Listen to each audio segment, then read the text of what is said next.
No normal person spends every weekend building solar panels. Mom had me declared insane to steal my house. Originally posted to r/JustKnowFamily. I never thought I'd be writing one of these posts. I've been lurking here for months, reading stories about toxic families and thinking my situation wasn't bad enough to share.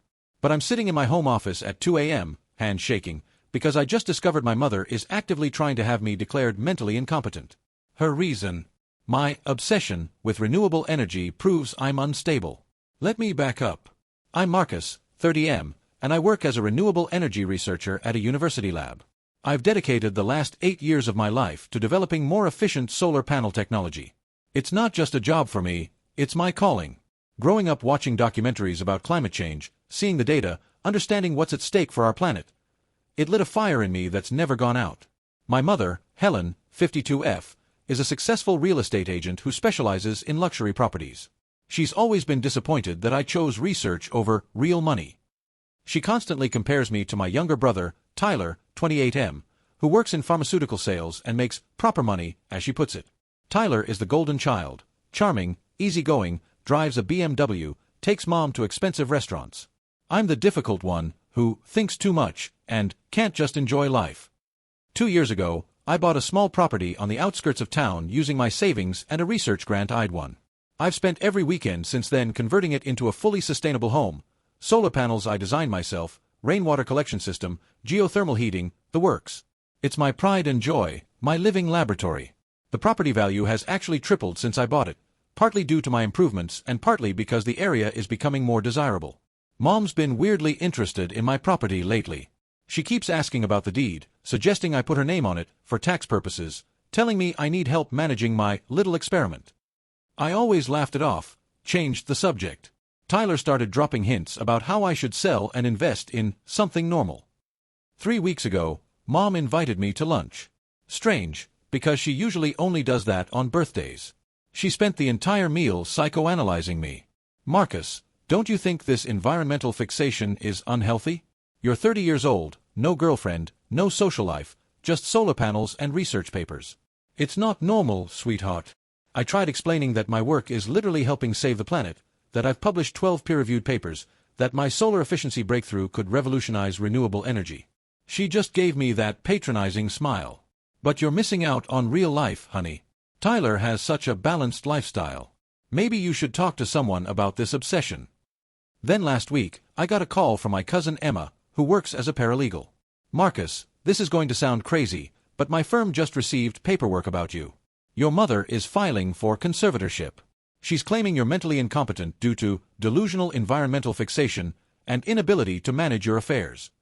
The paperwork claimed I was dangerously isolated, obsessed with apocalyptic scenarios, and unable to maintain normal human relationships due to fixation on inanimate objects, solar panels. It also mentioned my property specifically, stating I was unable to properly manage valuable assets and needed a conservator to make decisions for me. I felt like I'd been punched in the gut. My own mother, the woman who raised me, was trying to legally steal my life's work by pathologizing my passion for the environment. Emma sent me copies of everything. The filing includes statements from Tyler about how I'm disconnected from reality and live in a fantasy world where solar panels matter more than family. There's even a letter from Mom's friend who's supposedly a therapist, though I've never met her, diagnosing me with environmental delusion disorder, which isn't even a real diagnosis. The worst part? They've been planning this for months. There are emails between Mom and Tyler discussing how my property would be perfect for a luxury condo development. Mom wrote, "Once we have control, we can finally put that land to proper use. Marcus will thank us when he's normal again." I've spent the last week in a haze. How do you process that your family sees your life's passion, your contribution to fighting climate change, as mental illness? How do you cope with the fact that they want to destroy everything you've built and call it helping you? I've hired a lawyer with my savings. She says their case is ridiculous, but I still have to defend myself. I have to prove I'm mentally competent because I care about the environment more than making money. I have to justify why dedicating my life to renewable energy research makes me sane, not crazy. My therapist, who I started seeing years ago for general anxiety, not environmental delusions, is willing to testify on my behalf. My department head has written a letter about my contributions to the field. But I'm terrified. What if a judge agrees with them? What if caring too much about saving the planet is enough to lose my autonomy? I can't sleep. I can't focus on my research. The irony is that their false claims about my mental health are actually affecting my mental health. I feel betrayed, gaslit, and completely alone. The two people who should support me most are trying to destroy me because I chose meaning over money. Is this what happens when you refuse to play the game? When you dedicate yourself to something bigger than profit? They've pathologized my purpose, turned my passion into symptoms, made my life's work evidence of insanity. I don't know what's going to happen. I just needed to tell someone, anyone, that this is happening. That mothers really do try to steal their children's homes by calling them crazy. That families will destroy you for refusing to be who they want you to be. Update 1, posted 3 weeks later. I never expected my original post to blow up like it did. Your comments, messages, and advice have kept me sane through this nightmare. I have an update that's both vindicating and heartbreaking. Following the advice of several commenters, I hired a private investigator. What they uncovered was worse than I imagined, but it also saved me. First, the therapist who diagnosed me with environmental delusion disorder. She lost her license 6 years ago for insurance fraud. She's Mom's college roommate who now sells essential oils. The letter was completely fabricated, which is apparently a felony. Second, my PI installed legal cameras around my property after I started getting suspicious visitors. We caught Tyler sneaking around taking photos and measurements. But that's not the shocking part. He was with a property developer, discussing demolition plans. They were literally planning how to tear down my sustainable home while standing in my garden. But here's where it gets truly insane. I decided to record my interactions with Mom and Tyler, single-party consent state, completely legal. I invited them over for dinner, pretending I wanted to discuss their concerns about my mental health.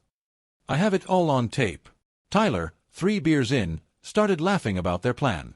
Come on, Marcus, you have to admit it's genius. Mom declares you incompetent, we get control of your property, flip it for condos, and split the profit. You'll get treatment for this climate change obsession, and we all win. I asked him to clarify what he meant by treatment. His response, I don't know, therapy or whatever until you stop caring about trees more than money. Maybe they have pills for that now. Mom was more careful with her words, but equally damning. Sweetheart, you're sick. This environmental fixation has consumed your life. No normal person spends every weekend building solar panels. No healthy person chooses research over family. Tyler and I are trying to save you from yourself. I pushed harder. And my property?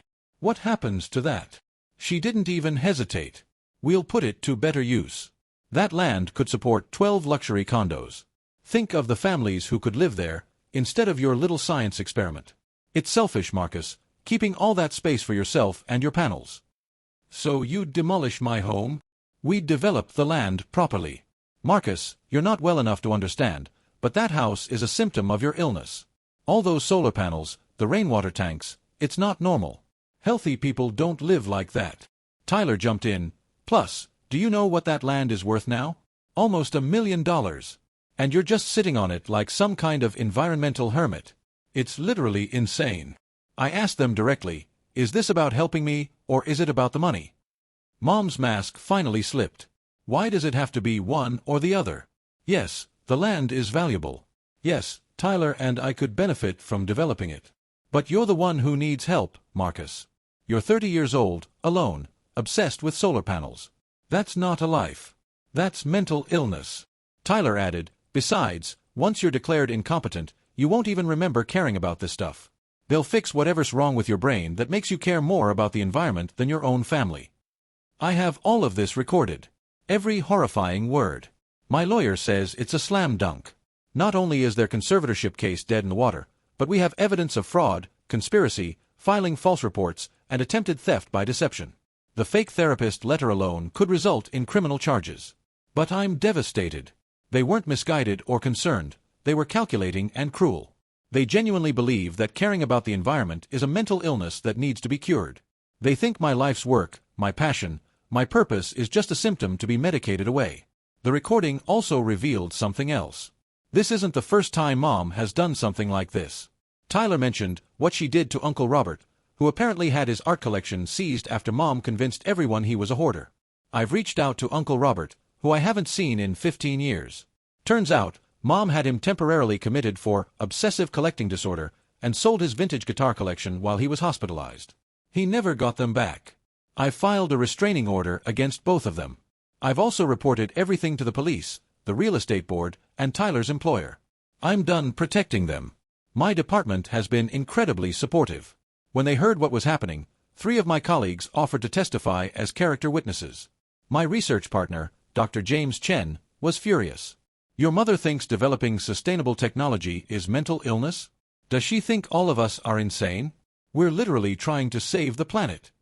The university's legal department is also involved now, as Mom's actions could be seen as an attack on environmental research itself. They're considering filing a separate lawsuit for defamation, as her claims about my environmental delusions could damage the reputation of our entire department. I'm staying with my friend Sarah for now. I don't feel safe in my own home, knowing they were planning to destroy it. Every time I look at my solar panels, I think about Tyler and that developer discussing demolition. Every time I check my rain collection system, I hear Mom calling it a symptom of mental illness. The preliminary hearing is next week. My lawyer is confident, but I'm terrified. What if the judge thinks like them? What if everyone thinks caring about the environment makes you crazy?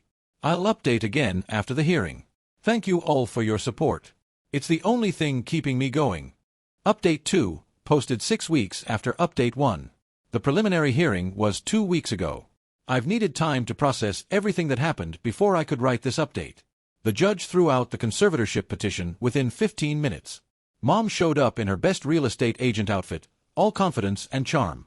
Tyler wore a suit I've never seen before, looking every inch the successful pharmaceutical sales rep. They brought their fake therapist friend, who apparently didn't realize she was walking into a criminal investigation. My lawyer opened with the recording. The judge's face went from neutral to shocked to furious as she listened to my family planning to steal my property while calling me mentally ill. When Tyler's voice said, "They'll fix whatever's wrong with your brain that makes you care more about the environment than family," the judge actually took off her glasses and stared at them. Then my lawyer presented the evidence about the fake therapist. The woman tried to leave the courtroom, but the bailiff stopped her. Turns out, impersonating a licensed therapist is a serious crime. She was arrested on the spot. The judge then asked Mom and Tyler if they had any actual evidence of my mental incompetence. Mom started rambling about my unhealthy fixation with solar panels, how I spend weekends working on my house instead of socializing, how I've chosen career over family. The judge cut her off. Ms. Helen Morrison, are you seriously arguing that environmental consciousness and career dedication are signs of mental illness? Should I have every climate scientist in the country evaluated? Should every researcher who works weekends be placed under conservatorship? Tyler tried to jump in, saying I was disconnected from reality, because I believe climate change is an urgent threat. The judge's response was devastating. Mr. Tyler Morrison, the entire scientific community agrees climate change is an urgent threat. If believing in established science makes someone mentally ill, then I suppose every university in the country is an asylum. Then came the character witnesses. My department head, Dr. Elizabeth Warren, no relation to the politician, testified about my contributions to renewable energy research. She brought copies of my published papers, my grant awards, and a letter from the Department of Energy praising my work on solar efficiency. Dr. Chen presented data from our latest project, showing how my mentally ill obsession had resulted in a 23% improvement in solar panel efficiency. If Marcus is insane, he said, then his insanity might help save our planet. My actual therapist, Dr. Michael Torres, testified that I've been his patient for 3 years and have never shown any signs of delusional thinking or incompetence. Mr. Morrison is passionate about his work, certainly, but no more so than any dedicated researcher or activist. If anything, his family's dismissal of his values has been a source of significant distress for him. The final blow came when Uncle Robert testified via video link. He detailed how Mom had done the exact same thing to him 15 years ago, having him committed for hoarding when he wouldn't sell his vintage guitar collection to fund her real estate ambitions. She'd sold his guitars while he was hospitalized, including a 1959 Gibson Les Paul worth $400,000. The judge didn't just dismiss the case, she referred it for criminal prosecution. Mom and Tyler are facing charges for fraud, conspiracy to commit theft, filing false legal documents, and elder abuse for what they did to Uncle Robert. The fake therapist is facing separate charges for practicing without a license and fraud. But that's not even the biggest development. After the hearing, a reporter from our local paper approached me. She'd been covering the housing crisis and was interested in the angle of a real estate agent trying to steal sustainable housing for luxury development. The story went viral. Real estate agent tries to have son declared insane for building solar home, became national news. The real estate board launched an immediate investigation into Mom's practices. They found 17 other instances where she'd used questionable tactics to acquire properties, though none as extreme as trying to have family members declared incompetent. Her license has been suspended pending a full review. Tyler's employer saw the news coverage. A pharmaceutical company can't afford to employ someone who's on record saying people should be medicated for caring about the environment. He was fired the next day. He's also being investigated for his role in Mom's other property schemes. The university, meanwhile, has turned this into a PR opportunity. They featured my sustainable home in their environmental program promotion, calling it the house that someone tried to steal for being too green. Applications to our renewable energy program have increased by 40%. My research has gotten more attention in the last month than in the previous 5 years combined. 3 major environmental organizations have reached out about funding. A documentary filmmaker wants to feature my home and the story of what happened. The Department of Energy has fast-tracked our grant application. But the personal cost has been enormous. I haven't spoken to Mom or Tyler since the hearing. They've tried calling, texting, even showing up at my work. Their messages range from rage, "You've ruined our lives," to manipulation, "How could you do this to your own mother?" to bizarre denial, "We were just trying to help you." Extended family is split.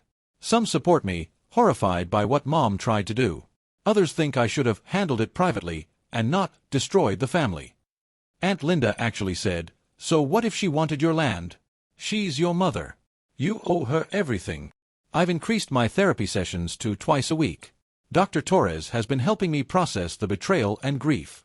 Because that's what this is, grief. I'm mourning the family I thought I had, the mother I wished for, the brother who might have been. Sarah, the friend I stayed with, has been my rock through all this. She's an environmental lawyer who's been helping me understand my options. We've actually grown closer through this ordeal.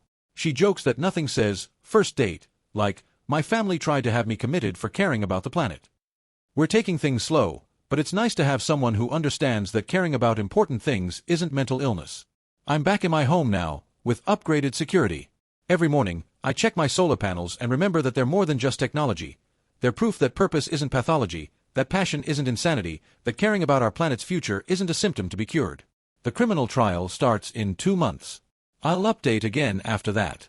Final update, posted 4 months after update 2. I'm writing this final update from my home office, looking out at my solar garden where a group of environmental science students are installing a new experimental panel design.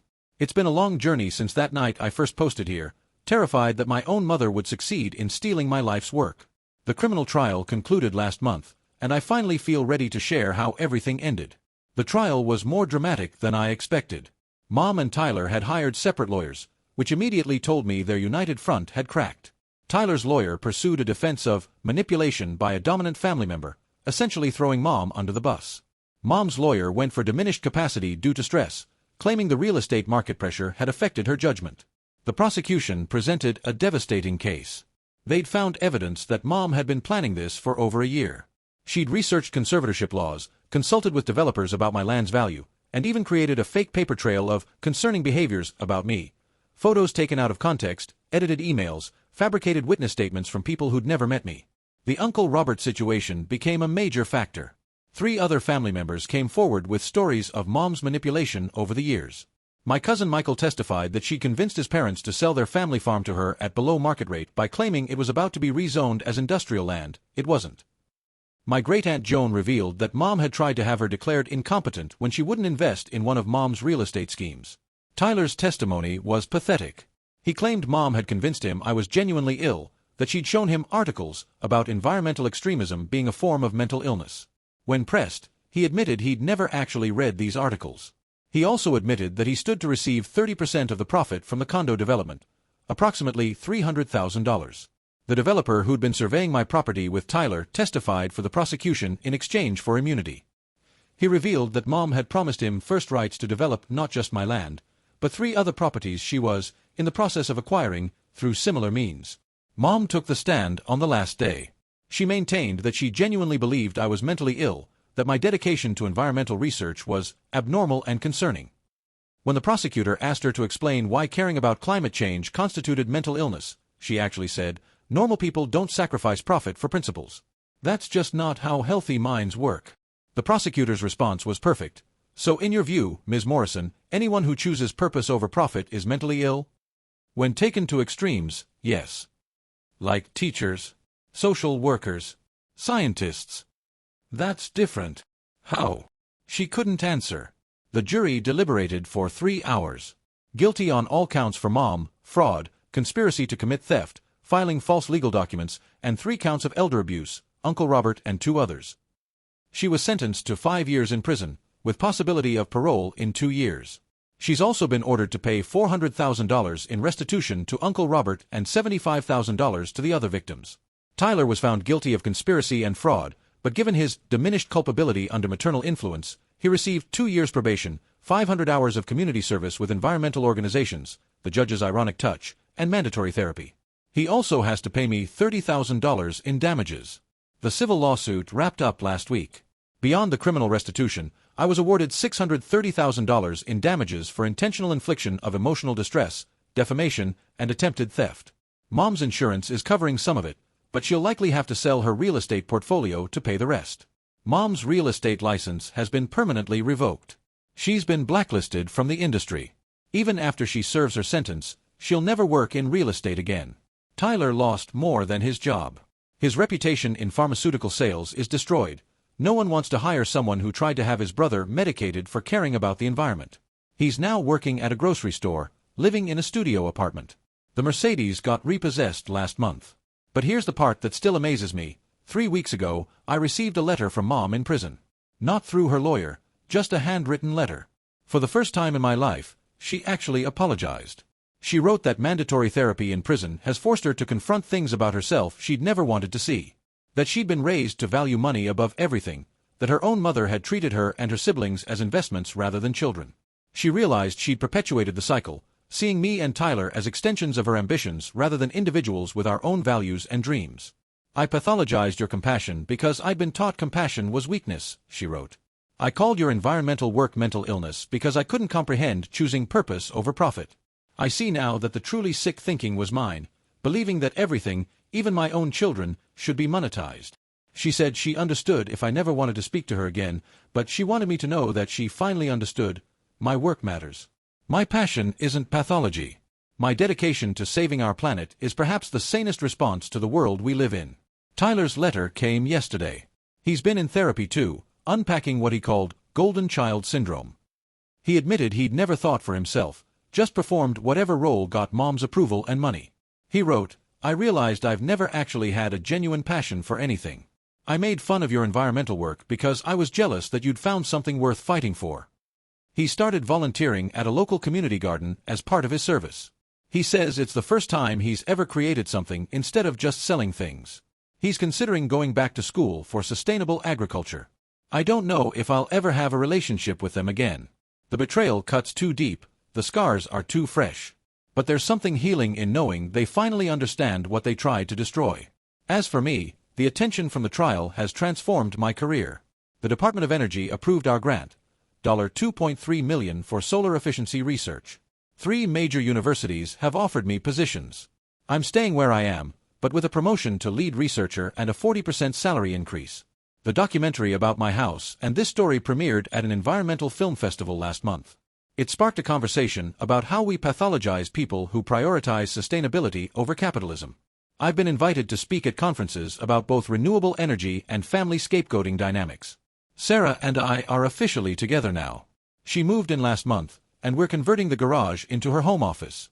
She jokes that our first date was a conservatorship hearing, so we can only go up from there. She's been instrumental in helping me establish the Green Light Foundation, a non-profit that provides legal support for environmental researchers and activists facing family opposition or conservatorship attempts. You'd be surprised how common this is. I've also started a support group for what I call purpose-driven scapegoats, people whose families have pathologized their passions, whether environmental, artistic, humanitarian, or otherwise. We meet monthly, sharing stories of being called too intense, obsessed, or mentally ill for caring about something beyond personal profit. There are 17 regular members now. My sustainable home has become something of a pilgrimage site for environmental science students. I host tours twice a month, showing how personal sustainability is possible and practical.